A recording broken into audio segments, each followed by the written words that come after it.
Hello, everybody. Josh Neighbors here, Locked On Big 12 podcast. It is a Takes Tuesday with Robbie Triano.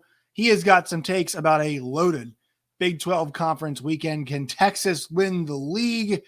Kansas State, where's the love? Where is Baylor right now as well? All those and more coming up. You are Locked On Big 12, your daily podcast on the Big 12 Conference, part of the Locked On Podcast Network, your team every day. Once again, Josh Neighbors here, Locked On Big 12 podcast. Joining us today is Robbie Triano. Before we get going, make sure you all subscribe to the channel. We have gotten over 2K subscribers, trying to keep this thing rolling. Yeah, we're going to go for 2,500 by sometime in October. So we got to keep the push going right now. We're heading towards 2,100. Goal is 2,500, so keep that up. All right, Robbie, you come to us every Tuesday with takes. I like this because, number one, it's not like I'm not doing work, but I kind of get to sit back and hear your thoughts. And as somebody, if you guys don't know, Robbie works at SiriusXM. Robbie plans out a 3-hour show around the Big 12 every single day, so infinitely more impressive than our measly 20 to 30 minutes. So Robbie's got plenty of ammunition, plenty to talk about. So I just like to sit here and let Robbie do all the work, and I can react. So Robbie, the floor is yours. What takes do you have this week?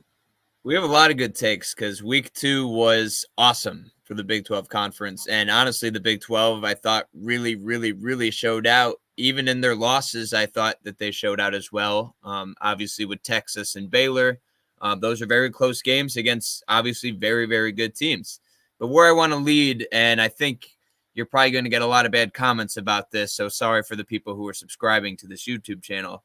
But I really think the biggest takeaway from week 2 was the performance of the Texas Longhorns. Yes, they did not win, but they looked incredibly improved on a lot of different things.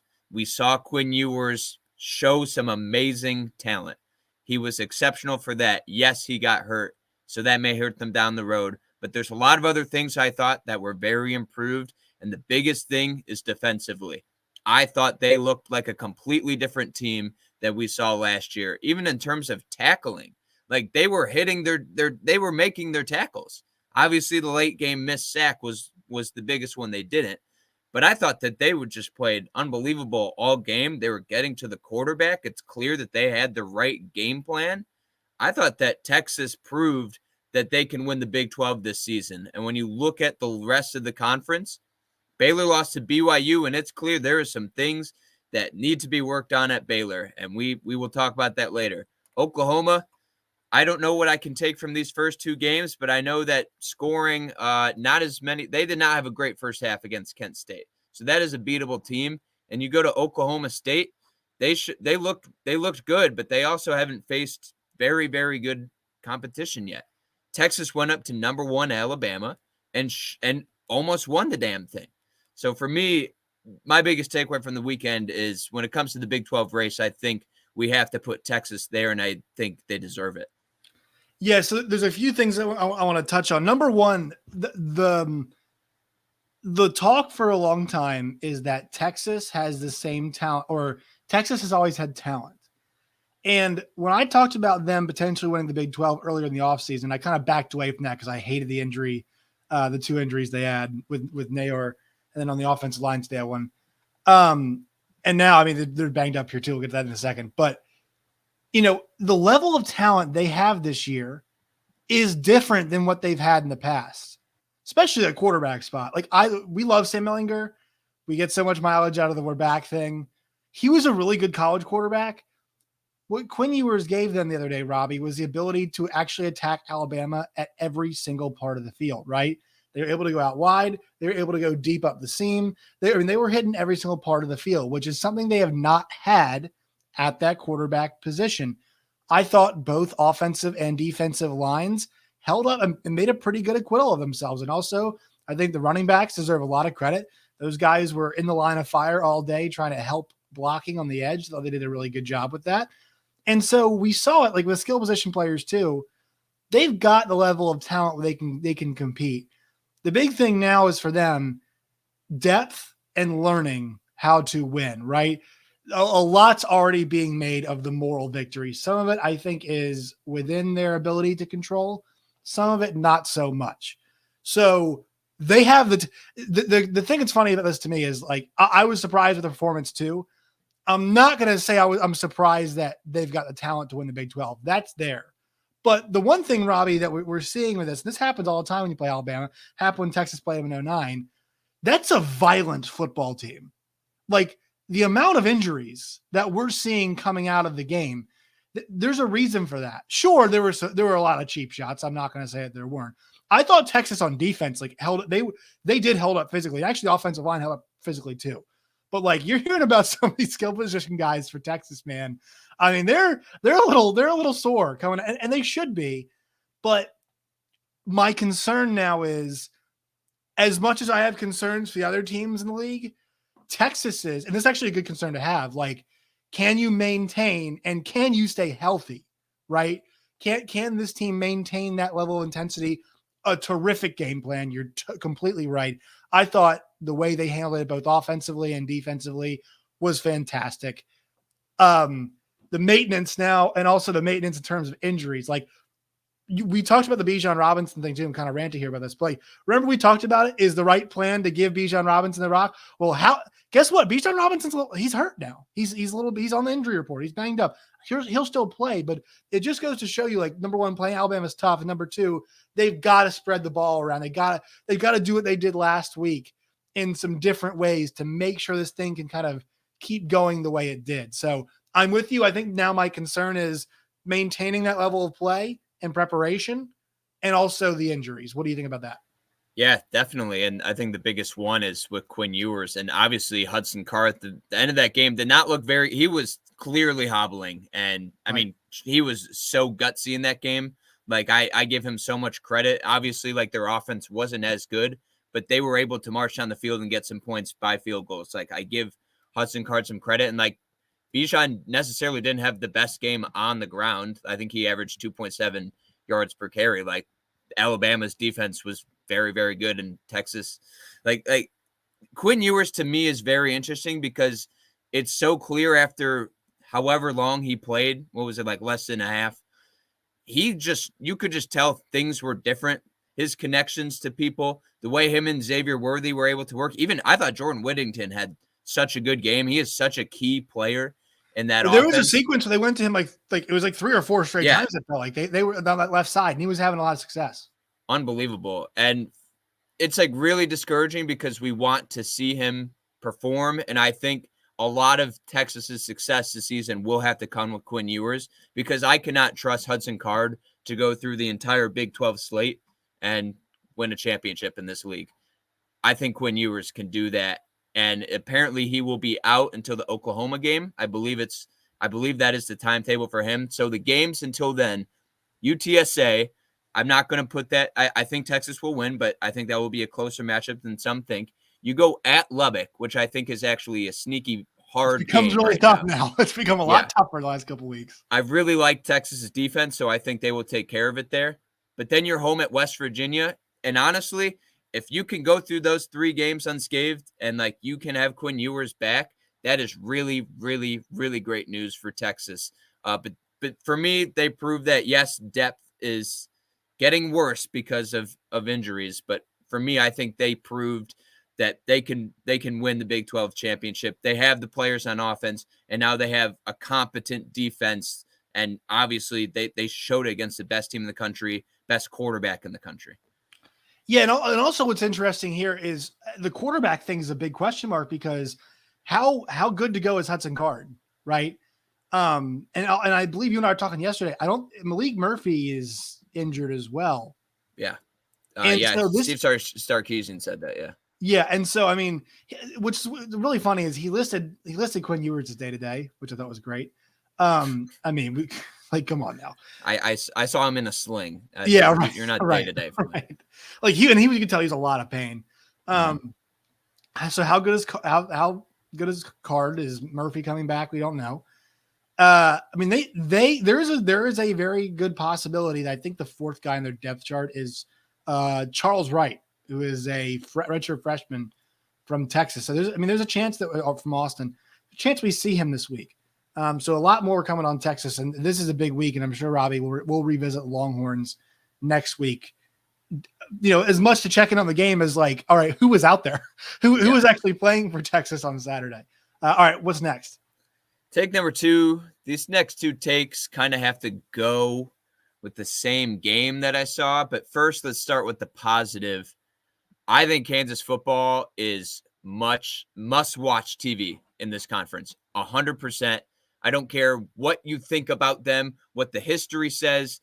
They are must-watch TV. I think Jalen Daniels has been my favorite player in this league to watch it all. And we talked about it last week. That was a great performance against Tennessee Tech. And then you go on the road to West Virginia after they just had a terrible loss. It's clear they had some motivation behind them. And you win in overtime and you score 55 points against West Virginia, a defensive front we think can be top 5 in the league. Dante Stills is a beast. And the fact that you can do this, I don't know who in the league is not interested about the Kansas Jayhawks story right now. And the over-under is 2.5. You already had 2. You have 10 more chances to get 1 more win. I mean, they've got 10 chances to hit their over. Like, I cannot say enough good things. They look like a competent team. Their offense is inspired. They have these skill players like Devin Neal. It's exceptional to watch. Their play calling is also awesome. I remember one play in the game, like Devin Neal's taking the snap. It's a fake, and he goes in for a touchdown. It's amazing what they can do, and the fact that they are pulling off wins this early. I don't know if you're a Kansas fan, how you can be more excited about the Lance Leipold era. You just had to go through whatever you had to watch with Les Miles, watch a sleeping man coach your team. And now you can actually be excited to watch football every week. Not only excited, but the hope that you can win. That is amazing. And I think they are the must-watch team in the conference. And it's a shame that they're going to be on ESPN Plus. I get it. They do not have the name recognition right now. They need to earn that. But if you're a Big 12 fan, you should be tuning into Kansas every single week. Well, to go along with that, I mean, so what's interesting, and I think this will be like the case of them all year, they appear to be the most old school Big 12 of all these teams. I'm not sure their defense probably isn't very good, but what was kind of the way we approached the old Big 12, Robbie? Okay, if your defense isn't that good, create turnovers, right?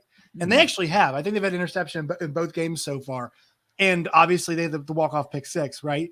So they've got guys, like Alani Phelps off the edge, who's been fantastic. Obviously, Kenny Logan in the back end is really good. And you saw Bryant last week make that play. I think a lot of questions are like, okay, how good is that defense going to be? Because they got shredded. I mean, JT Daniels carved them up. But look, it forced the offense to go. And what did the offense do? They went.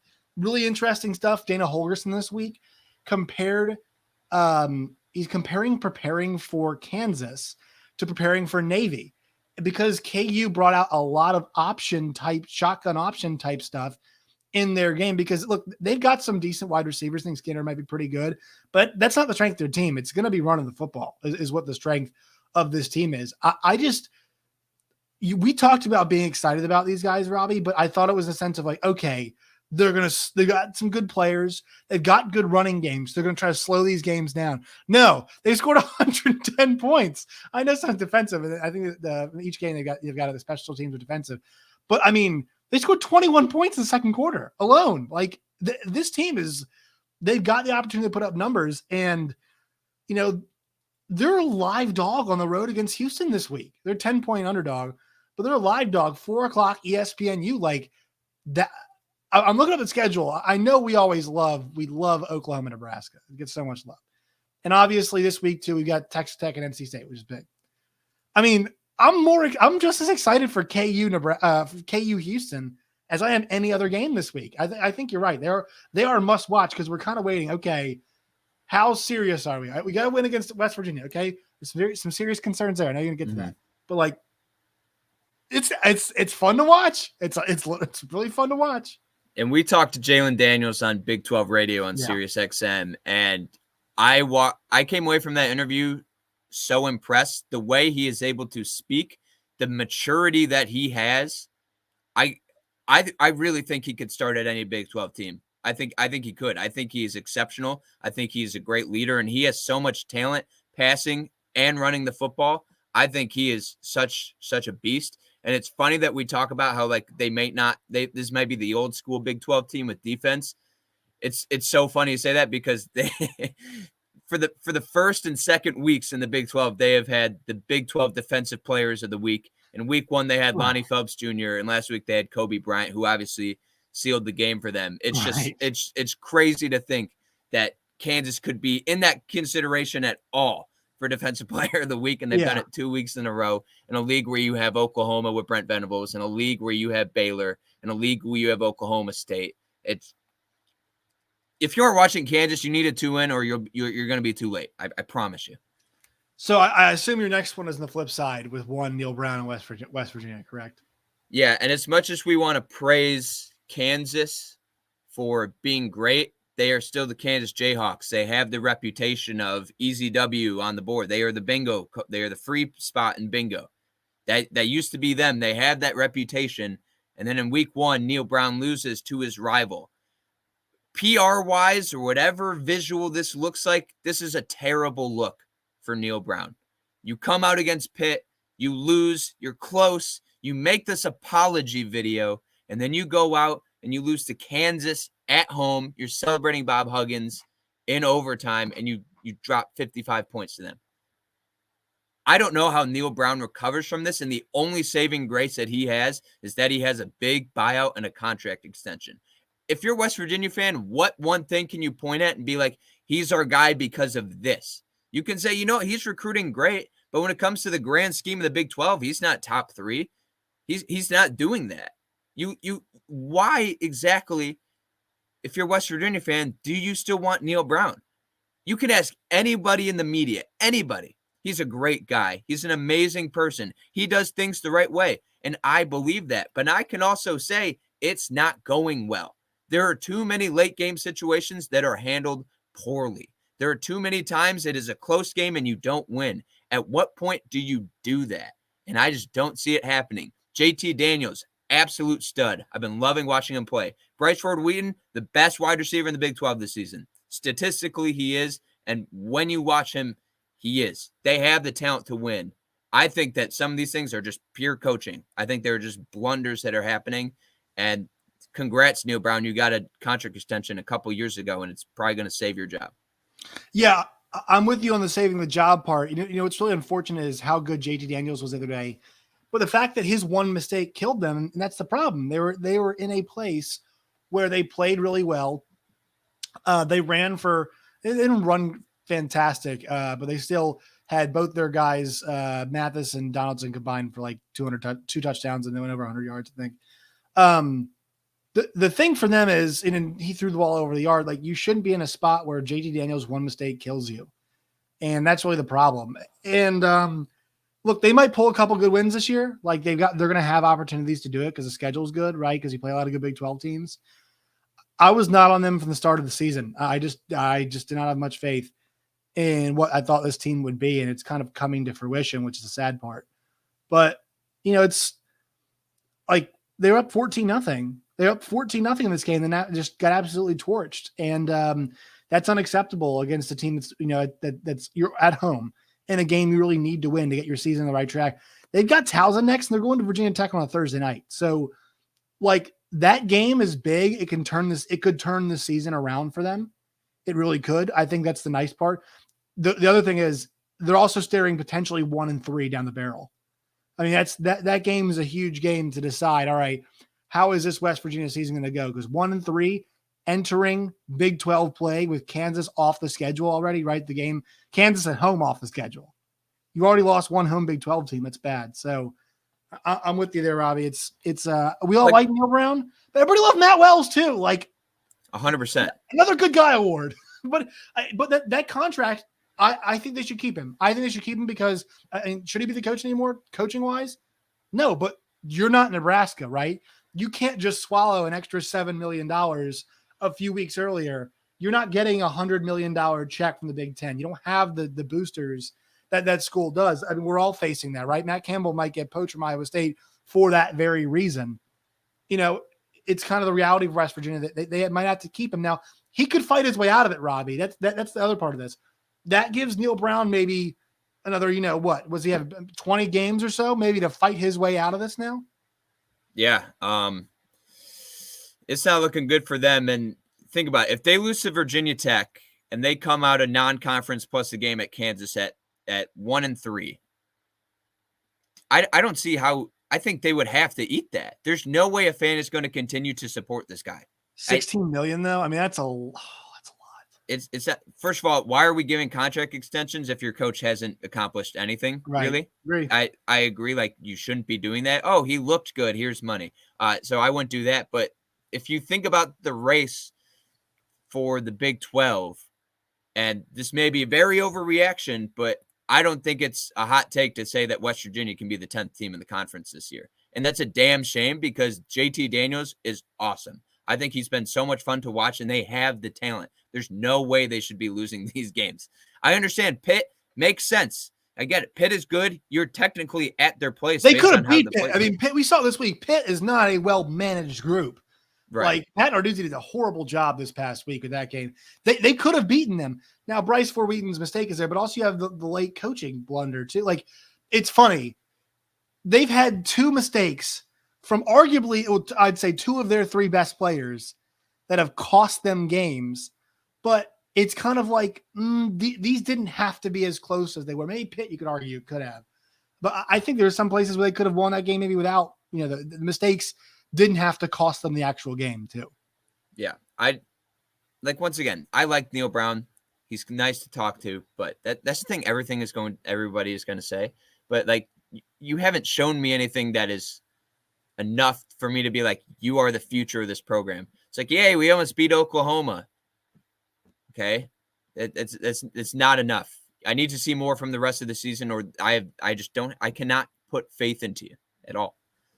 All right. What's next? Take number 4. Let's go to the Baylor BYU game, because when it came to, I've been high on Baylor. I picked them to win the conference. This game didn't exactly shake how I feel about them in terms of, I still think they're in the running for the Big 12 title. I still think that's a thing. But I think Blake Shapen did not exactly show, or that offense showed, it can be what they wanted. They got rid of Gary Bohannon, or they chose for him not to be the starter because they wanted to go more vertical. They want to go down the field a little bit more. That just didn't necessarily happen in this game. I credit BYU's defense because he was getting under attack. But, 28 attempts, 16 completions, average of 4.9 yards. That's just not a good sign at all for them. And I trust their offense. I trust Jeff Grimes. But when I look at Baylor's offense, that was our big concern this year. Who are the playmakers for this team? How are they going to look? And that was the game where it's like, against an Oklahoma State, hell, even a Texas now, will we see the Blake Shapen at BYU, or will we see him do what he did against Albany, or some things he did against Oklahoma State? So Blake Shapen, I think he's not completely there yet, and that's fine. When he comes to Big 12 play, we need to see him there, but I'm not down on Baylor, but Blake Shapen is not the quarterback we thought yet. Robbie, I'm going to take a victory lap on this. I kind of saw this playing out the way it did. Now, the one thing I will say, I think so you make the decision to go to Blake Shapen, right? That needs to be reflected in the game plan. I didn't feel like they took enough shots in that game. I agree. They were really committed to running the ball. They ran, I guess, take out the Shapen. I'm not sure actually how many carries comes out. They ran the ball 48 times if you take out Shapen stuff. 48 times. Like, that was like all the overtime. I was like, what are you doing? Yeah, what are we doing? And like so 3-yard gain, and then it's like third and long. It's like, why? We have my thing playing out. I was thinking like this game was going to be I called it the learning loss. And I think because they're so good, like they're going to start taking more shots. I guarantee you they will.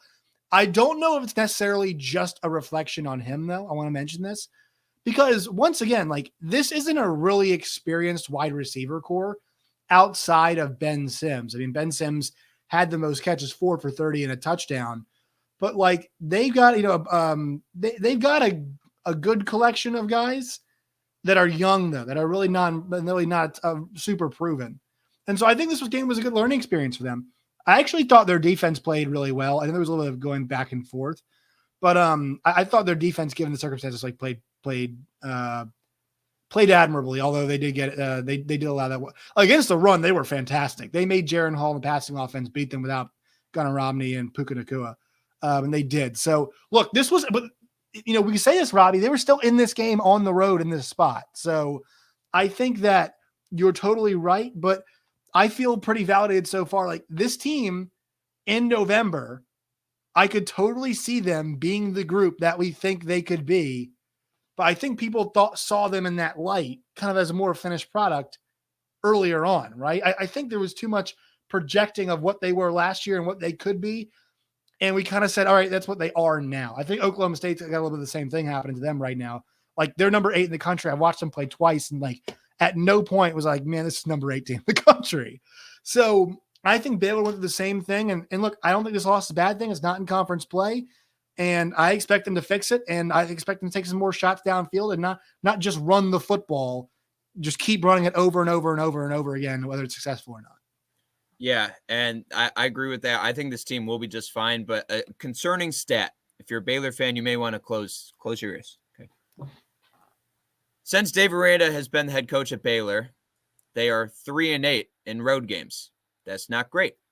The wins that you have, Texas State, Kansas, and Kansas State. So 2 of those I would say are gimme games. Kansas State, you can pick your poison there. We've talked about this a lot about Baylor's schedule.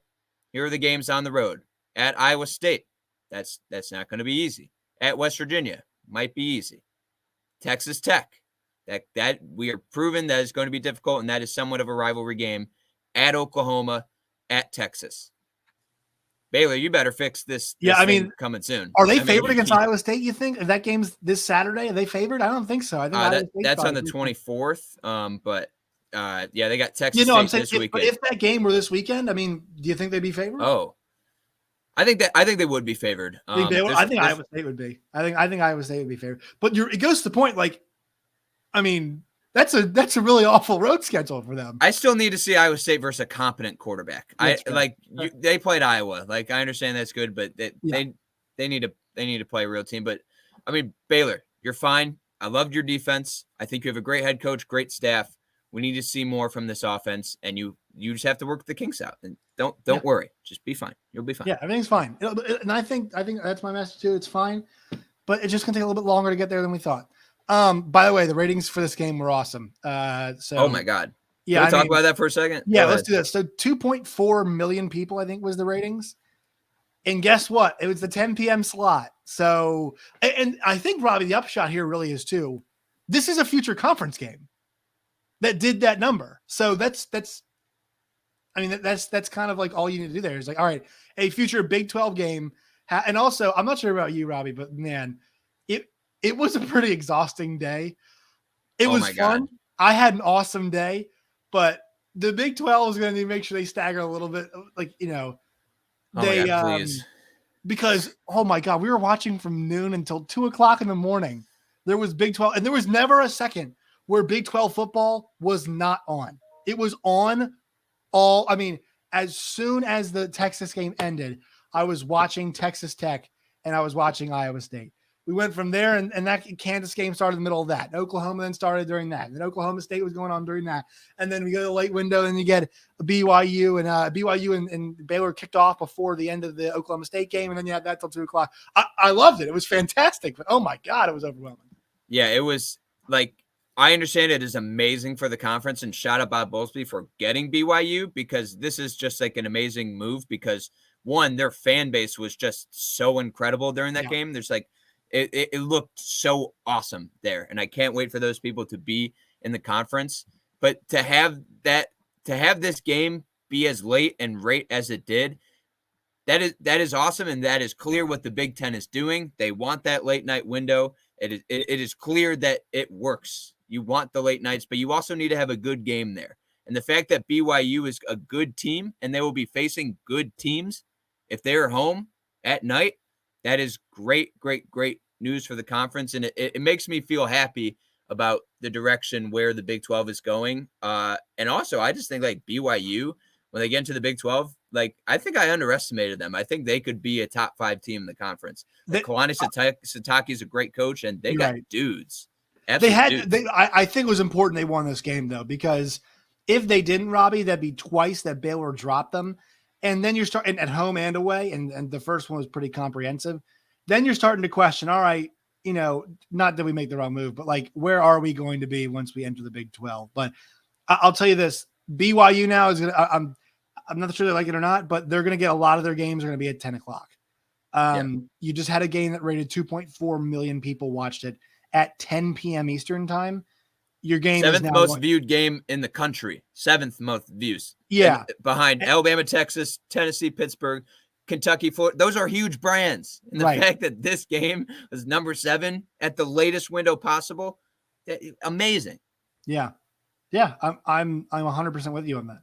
Yeah. And at the time that it occurred, it's pretty impressive. All right. So what is your last take? My last take, it's just more of a gripe because I've said this before in this podcast, and I'll say it again. I don't think a team has basically beat down on their opponents more than Kansas State. I think Kansas State has looked great this year. Obviously, South Dakota is a game that you wish Adrian Martinez did more, but they won 34-0. And then they play Missouri, an SEC team, and they win 40-12, an old rival. And the fact that you can do this, my biggest take, why the hell isn't Kansas State rated at all in the AP? Not at all. Ranked. In fact, they were like technically 32nd when it came to if you tallied everything. What are we doing here? I understand Adrian Martinez hasn't shown much as a passer. This offense has been good. Deuce Vaughn has been one of the most electric players in the country this league, in this year in the league and in college football. And their defense has been stellar. I think their defense may be the best in the entire conference. You can say Kansas State dark horse. I want to puke every time I hear a national pundit say it. But you have to remove that now. They are a team that can win the Big 12. They're a team that should be making noise. There's no way that there's 25 other teams better than them at all. I think Kansas State is a legit team. And the fact that you did this to an SEC team and not a lot of credit from everyone in the national media, what are we doing? Robbie, I think there's a good chance that they are Oklahoma State or Baylor from last year. Because those teams, their offenses were pretty questionable. They had some playmakers. But I mean, Kansas State has got the playmaker. Also, Phil Brooks and Malik Knowles are legit playmakers too. We saw it again. I think like that, when I watched this team, I mentioned it last week, and I said, I was talking about it. Okay, at some point they're going to be forced to have Adrian Martinez throw it. Sure, fine, but like, is that going to come as fast as we think it is? I mean, their defense is. I was watching it because I was wearing my Missouri stuff last week. People were upset with me for that, but I just support my team. Those guys were all over the field, all over the place. They are flying the football. They tackle well together. They finish plays, and I was so impressed with the way that group looked. And it made me think, if they can hold the ball, and look, Martinez passing, eventually it will. Push will come to shove. It's just a matter of how high can you take it before that push will come to shove, right? I mean, they can take this thing probably pretty far without really having to test him. He threw a couple nice passes early. I don't want to get it twisted, but I mean, that running game is ridiculous with those two. It is dynamic, and Martinez is very good on the ground. He's a really good runner, and Deuce Vaughn is about as consistent as it gets. This team very much reminds me of Baylor or Oklahoma State from last year. I think their defense has a chance to be that good, and they're just so well-rounded too. Those guys were tackling their asses off the other day, and I was so impressed by it. And I think you're right, because Texas Alabama was happening now. We didn't watch them force 4 consecutive turnovers. Now, the results weren't great after that. They got like 12 or 16 points from it, whatever it was. Could be finishing drives better, but yeah, man. I mean, this team's got a real good shot. And Oklahoma, they got Nebraska this week. But, man, that game in Norman in 2 weeks, ooh, boy. It's 8 o'clock game on Fox. Kansas State will be ranked. Kansas State, I mean, they're going to be a really difficult team to put away because of how good that defense is and how well And they've got maybe the best running back, playing right now in the country. I mean, Deuce Vaughn to me, somehow his Heisman odds haven't gone up, but he's delivered 100 plus yards in the last 2 games he played and scored I think 2 touchdowns. About. I mean, this guy he's like the star of stars in this league. Yeah, and a thing about Deuce, I noticed late in the game, Kansas State is clearly winning late in the game. I think they were up by like 30 points, maybe high 20s at this point in the fourth quarter. And Deuce Vaughn is in the game. And I think every other coach in the league would be like, all right, get you out. We want to keep you healthy. It's clear we have this in the bag. And they kept feeding him the rock up the middle every time. Robbie, they might have some other motivations for that. There might be a Heisman campaign that the marketing folks at Kansas State are going to be behind. And look, I like the fact they want that. I mean, I want, like, nothing's going to put that school on the map more than giving him the football as many times as possible. And I think Chris Klieman knows that too. And another point too, and it was really interesting because we had Deuce Vaughn on last week, and we were talking about the Colin Klein offense. And he was like, I didn't realize I need to get up to speed condition-wise with it because we go at a faster pace and I am running the ball a lot. So he was like, I have to learn to do that. And I really think, like, besides the pride thing, I think the reason he was in that game so late is because in the fourth quarter against Oklahoma or against any of these teams, they're going to need him to be at the full strength, full stamina, and to be able to sustain a full game, getting the rock 20, 30 times a game. I thought that was very, very interesting that he was still doing it. They did not need him there. Obviously, I think another point, DJ Giddens, I think he's a surprise player. I think he's looked very good. Obviously, he's in somewhat garbage time situations, but I think it's very interesting how they're handling Deuce Vaughn. Very, very interesting. I think he's been amazing to watch, and it is interesting, that offense too. And it just seems like the formula for Kansas State. Obviously, I never grew up watching Kansas State, but now that I get to watch them all the time, they just have the same thing. We're going to play good defense. We're going to be the toughest team in the entire league, and we're going to run the ball. It's a great formula. Didn't somebody try to tell you and I in the offseason that DJ Giddens wasn't the backup? Yeah, someone on Twitter or something. But yes, somebody's trying to tell us that. He's definitely the backup. Like, am I crazy? Like, no, he's the backup, and he's looked good so far. Yeah, their offensive line's really good. I mean, their offensive line's doing a really good job. Once again, the question is when will push come to shove for Adrian Martinez? It's coming. That day will come. This league is too good not to, but they might be able to go a long time without that happening. Maybe it happens to Norman. Maybe it doesn't. We'll see. But I mean, talk about it. Like, I'm so fired up for that game, Robbie, because like that's going to be such a good test for both. Primetime on Fox. Both these teams have so many questions that the other team will answer for them, which I think is going to be awesome, right? I think it's really going to be awesome. What team do you trust more in that game? Obviously, we'll probably recap that game or preview it in a week. But what team do you trust more for that? Because Oklahoma has played 2 games that. Well, I was going to say, can I get? I think let me get a look at them against Nebraska. Now, Here's the problem with Nebraska. Their defense sucks. That is an awful defense. That's a really bad defense. I mean, they got 600 yards put on them by Georgia Southern. Yeah. So you're a little worried about, like, all right, I guess we're not gonna get the full answer on that. Kansas State, their defense is going to make you work in every single part of the field. And I haven't been impressed with Oklahoma's offensive line so far. So yeah, I think that's going to be some issues. We'll see. We'll see on that. All right, Robbie, awesome stuff. Where can people find you and all of your work?